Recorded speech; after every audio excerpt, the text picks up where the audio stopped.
জুমার নামাজের আজান যখন হয়ে যায় তোমরা আল্লাহর জিকিরের দিকে ধাবিত হও। যিকরিল্লাহ, আল্লাহর স্মরণ। জিকির মানে কি?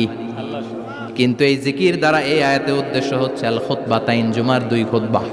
জুমার জিকিরের অনেক অর্থ আছে। জিকির মানে সালাত, জিকির মানে কোরআন, জিকির মানে ওয়াজ, জিকির মানে সম্মান। আবার জিকির মানে জুমার দুই খুতবা। আবার জিকির মানে সুবহানাল্লাহ, আলহামদুলিল্লাহ, সুবহানাল্লাহ, আলহামদুলিল্লাহ, লা ইলাহা ইল্লাল্লাহু মুহাম্মাদুর রাসূলুল্লাহ সাল্লাল্লাহু। এটাও জিকির। সুবহানাল্লাহ, আলহামদুলিল্লাহ, আল্লাহু আকবার। এই তিন জিকিরের চেয়ে শ্রেষ্ঠ কোনো জিকির আছে? কথা কন। বিশ্বনবী প্রত্যেক ফরজ